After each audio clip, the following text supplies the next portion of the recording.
If you're at the end of your rope trying to break your child's thumb-sucking habit, you need to watch this. I'm listening. After over 25 years of practicing orthodontics, I've developed a 4-step system to stop thumb-sucking for good. It has not failed me yet. And no, it's not just putting a glove on their hand. Oh man! I'll share the 4-step system in a moment, but first, give me a minute to share some important context. Thumb-sucking is considered a behavior known as a non-nutritive habit that usually stops between the ages of 2 to 4. It's closely associated with self-comfort and security, so it's totally normal for babies to do. But if it continues past that toddler stage, that's a big problem. See, the thumb fits nicely in the arch of the roof of the palate, but the extended contact pressure of the thumb molds the soft bone of the jaws. There are 3 types of thumb suckers. Number 1, push up. Push up leads to a narrow palate, usually a crossbite, where the upper teeth are on the wrong side and the tongue is pushed down, leading to, you guessed it, breathing problems and eating problems. And as you know, this can cause restless sleep, snoring, lower oxygen levels, poor posture, pain, anxiety, headaches, and even depression. I know that sounds bad. Number 2 is push out. Push out leads to severe overbite, pulling the upper jaw and teeth way out, giving them that Bugs Bunny look. What's up, Doc? And those front teeth hanging out outside closed lips is a recipe for disaster when it comes to sports or just horsing around. Number 3, last one, is push up and out. This is bad. Take what I just said, all the negatives, and combine them. That sounds bad. Is it bad? But you know what the number 1 problem I hear kids complain about? They can't eat a slice of pizza. Oh no. So with an open bite, the front teeth don't touch. So you can't grab and bite with your front teeth. So this makes the pizza parties at Chuck E. Cheese's pretty awkward. You've probably tried everything to keep them from thumb sucking. I've heard parents using a sock, a brace, even Tabasco. And this one is dedicated to my beloved core. And you're gonna laugh. But I can't tell you how many times parents have come to me and said, yes, we tried Tabasco. Now my kid wants hot sauce on everything, even ice cream. You're crazy. Also, Amazon sellers take advantage of parents' desperation and offer these thumb-sucking stopper braces. These don't work for a number of reasons, and they're expensive too. I've heard of kids, instead of sucking this thumb, they just go to the other thumb, or they go to a finger. The truth is, the problem has even perplexed orthodontists. We were trained in school to use a tongue crib. Even though tongue cribs are widely used, for me, it's a terrible idea. But why? Countless times I've seen kids just go around it. And what they do is they push even more up, creating even more of an open bite because the tongue moves under the tongue crib and pushes the whole thing up. And another thing, it's very hard to eat with this. Why? Because it's blocking exactly where the food has to go. So how can you take a fork and put it in there?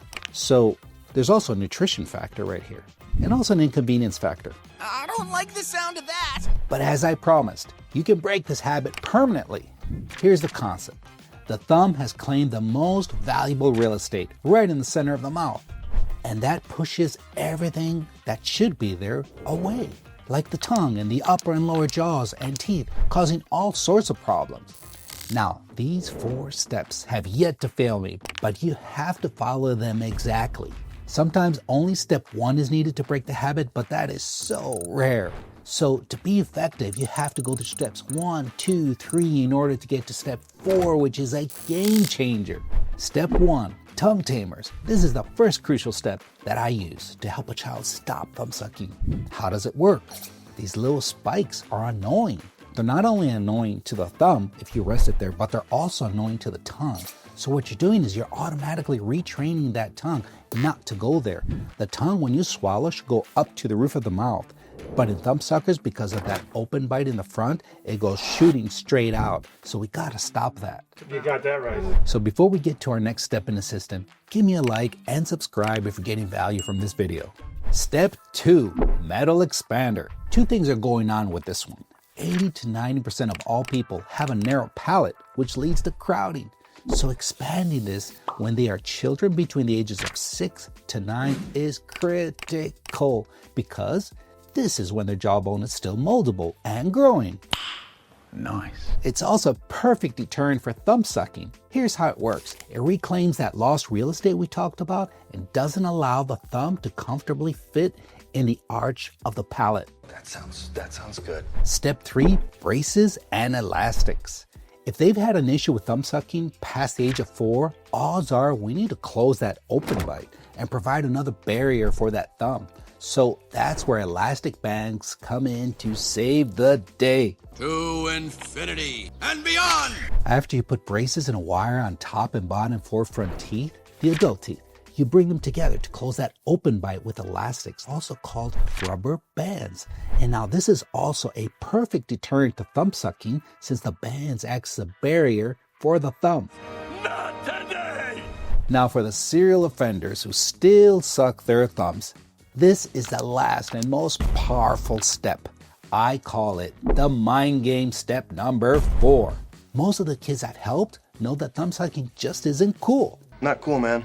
Not cool. Most are doing it in private or when they sleep. It is very rare for a child to suck their thumb in school because they know that only babies suck their thumb.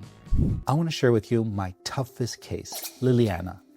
Liliana was a serial thumb sucker, and we tried steps 1, 2, and 3, and still. So that's where step 4 came in, and we had to have a serious conversation. So we sat down, Liliana and her mother and me, and we talked. And I asked Liliana, who's your best friend? Okay, does she know you suck your thumb? Yes. Oh, but then I asked her, how about the boys in school? Do they know you suck your thumb? And she said, no. And I'm like, yes. And that was our end. We did it! We did it! We did it! Yay! So she knows subconsciously that it's not a grown-up thing to do. Her best friend knows, but not the boys in school. So here's where the mind game comes in. I told Liliana, I will not tell the boys at school if you stop. The mental pressure of possibly being exposed to their peers goes a longer way than you think. The good news is that we were able to help Liliana kick that habit and also fix her smile. Now, a narrow jaw and open bites are just a few of the problems I've seen in my 25 years of practice. I put together a free guide on the 13 most common dental problems in kids, including easy steps to prevent them. And you can check that out in the description. Remember, it's extremely important to fix these issues between the ages of 6 to 9 while the bone is still moldable. Once the adult teeth come in, the jaw sets, and fixing these problems without surgery and extractions becomes nearly impossible.